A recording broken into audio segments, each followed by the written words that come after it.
Hi everyone, we're going to take a look at our first short constructed response this year, and we're looking at our early American narrative writing. And so we're thinking about some different things as we work our way through this. And this sheet for our first assignment, it's really broken down in a way that can help you think through the assignment and then come up with the best answers for this assignment.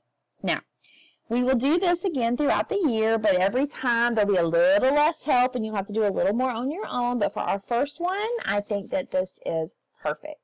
So let's go ahead and take a look. Much of our early American writing is in the form of journals or diaries, and we read a Plymouth Plantation, and so that's what we're thinking about for this. Explorers or early settlers documented their experiences in these journals, and we received their perspective of the new land and experience. And you think about all of these settlers coming from Europe, coming to settle in the New World. That had to have been a really just unsettling, kind of a scary experience. And so a lot of people kept journals, and so that's how we know, what happened, some of the encounters, and how things developed.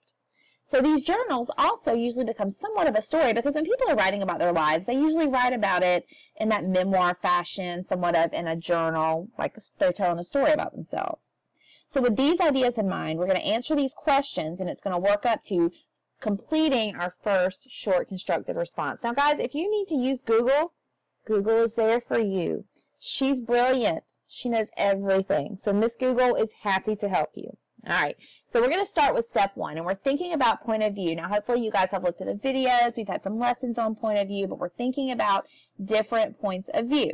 So, first of all, think to yourself, what is a narrative? So you could easily just copy and paste, Google that, what is a narrative, and then put your answer right here.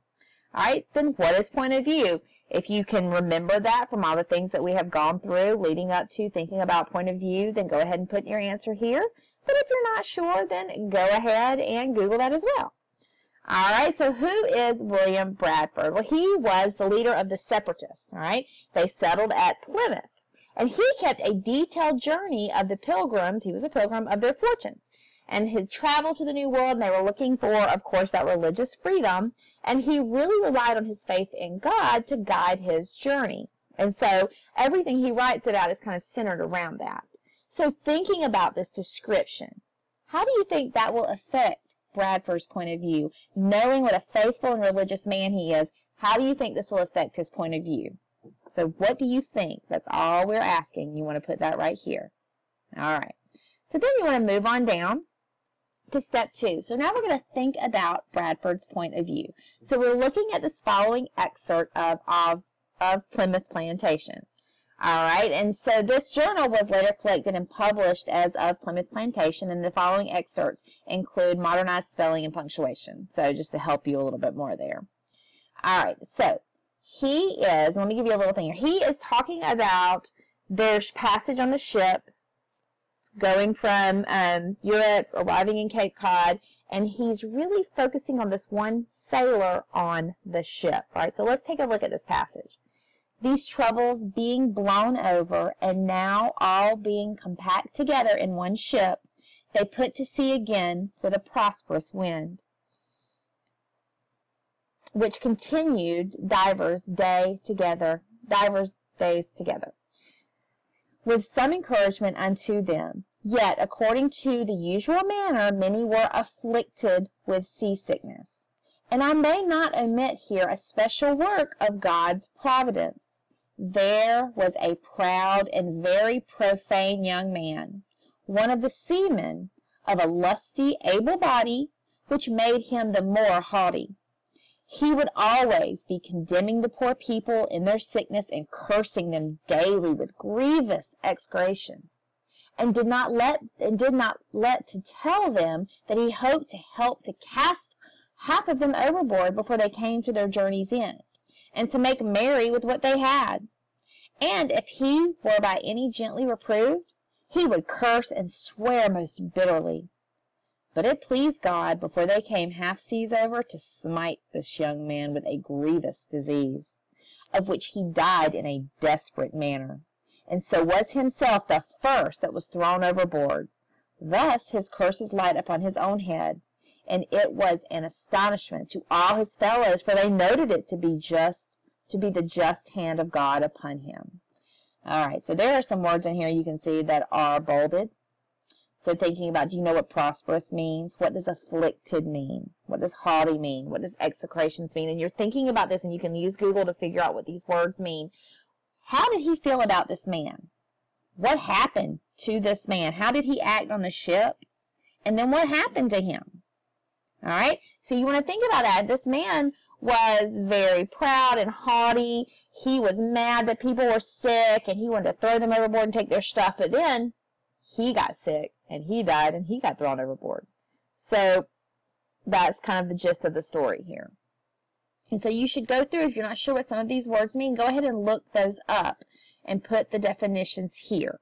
Okay, if you know what it means, write it in. If you don't, look it up and put it in. All right, so now we're thinking about that excerpt. Who is talking? What are they describing? How do they view the young man? Do you see both sides of the story? Can you see the man's point of view, the sailor's point of view? Not just the person telling the story, but the sailor's point of view? Why might he have been mad at these sick people? All right, what's the other side of the story here? So now we're going to think about what that other side is. All right, we're going to consider your answers to the questions above, all right, that we just looked at for step 2, and you're going to create a paragraph response to the prompt below. So here is our actual writing prompt. William Bradford wrote the story using third-person point of view. How would the excerpt be different if the young man were narrating? Rewrite the beginning of the story from the young man's perspective. Be sure to use complete sentences and to cover all the details discussed in the short story above. Now, you are not going to have to rewrite the entire beginning. You are just going to be concentrating on what is in red. Okay? If something's in red, you should be writing.